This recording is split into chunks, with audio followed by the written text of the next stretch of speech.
What is going on, guys? Tyler here with Random Automotive. Today we're going to teach you how to replace your thermostat on your vehicle. And I'm going to show you on every vehicle that we have where its location is and where to kind of look for it.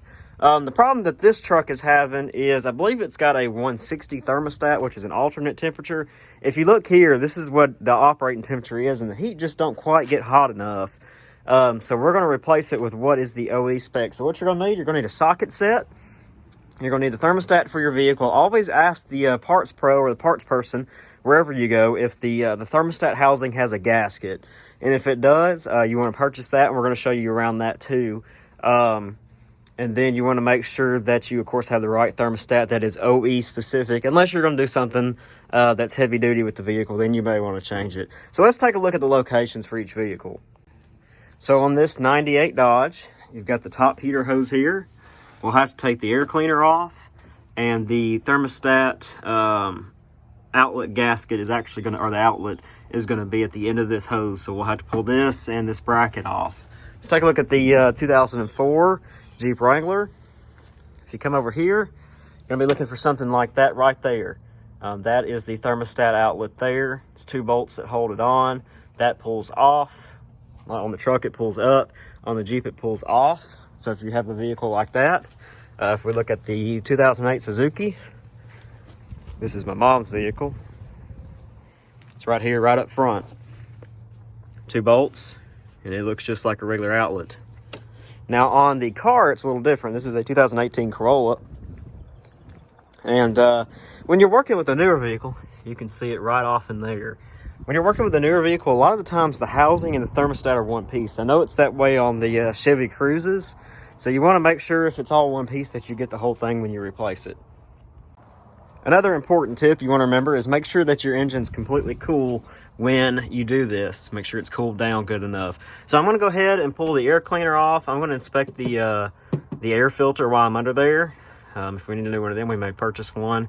And I'm going to go ahead and pull that bracket off of the Dodge, and then once I get down to it, I'll video again to show you where the outlet is. So I got the air cleaner off. I know this really isn't the purpose of the video, but we are going to have to replace that filter sometime because it's really dirty. Okay, so we got the air cleaner out of the way. You can see a little bit better now. I've got to get a bolt, take this bolt off and this negative ground cable, as well as this bolt back here so I can get to the outlet. Something I forgot to mention, there's a drain plug on the bottom of your radiator. It's there on this Dodge. We're going to have to undo that, so you want to put a bucket under there like I have to catch the antifreeze when it comes out. Because you want to drain it off a little bit because this hose is filled with antifreeze, and you want to pull it off and it goes everywhere. So let's drain some of that out. All right, so the antifreeze is draining out. We don't have to drain a whole lot, but we do want to drain some of it out. So something to watch on these old Dodges. There's a positive cable that runs to the back of the alternator. I had a flathead screwdriver taking that hose clamp off, and it sparked on me. So I got the hose off. Some of the antifreeze is drained. And now, you see those 2 bolts that are in there that you've seen on the Jeep and the Suzuki. We're going to take those out. So the housing's out of there. And a few thousand years of gasket material on there that we'll have to clean off. So if you look down in there, you can see the thermostat. I'll grab it. Sometimes they're on there and you kind of have to pry a little bit. That one may not come off as easy. Let me get something to pop that out with. Let's try this screwdriver. Sorry, I'm standing on the bumper and trying to videotape and do this at the same time. Usually they'll come right out. Sometimes they've been kind of permatexed off in there. So let me do a little digging and we'll get this one out. But sometimes you just kind of got to chisel and pry it up a little bit. All right, so there's the thermostat. Shouldn't have all that gasket material on there, but it does. New one will be a lot cleaner than that. All right, so I got the new thermostat here. And I've scraped some of the crud off the end of that. It's not going to be perfect, but with the Permatex and the gasket, it should seal well. So I'm going to drop it in there, but not like that. Make sure it lines up on that hole. I believe that's right. Let me look. Yep. Well, no, I put it in upside down. Hang on. Should go. I know it didn't feel right. There we go. That lined up perfect. Okay. So You just drop it in the hole again. Now we're going to get our gasket together for our outlet, which is here. Oh, that's right. There we go. Let's put that on there. So I got the gasket on there. Got the bolts in there. You want to make sure that's how you line it up.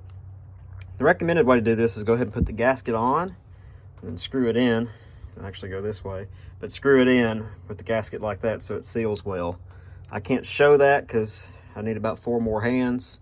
So I'm gonna go ahead and screw this down. But it's the same process as you took it off. Just put the gasket on. I'm gonna put a little bit of Permatex, which is some gasket sealant, just around the edge to be sure everything's good.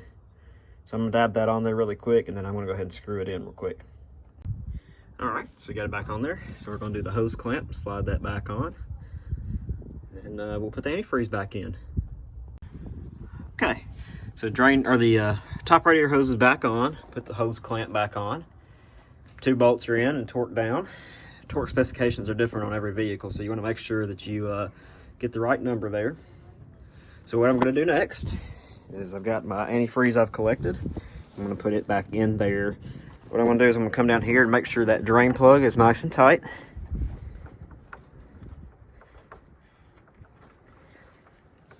And it is. Okay, so for this portion, what you want to do is I'm going to go ahead, top the radiator off with coolant. It's probably going to fill up relatively quickly. Once the thermostat opens, then you'll have to put more in there, and I'll show that process to you in a minute. However, I'm going to leave the air cleaner off for just a few minutes, just so I can make sure there's no leaks down in here. And we would be able to tell really quick. So let's put some antifreeze in, and then we will then start it up and let it run for a few minutes. So here's the coolant funnel. I went ahead and put it back on and put some coolant in there.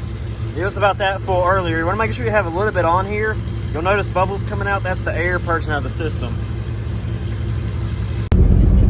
All right, so now the temperature is where it should be. We've got heat coming. We just want to make sure that we get good heat and that the temperature stays steady. Once it does, you're good to put everything back together and shut the truck off. Just make sure you put the rad cap back on and remove that, and we'd be good to go.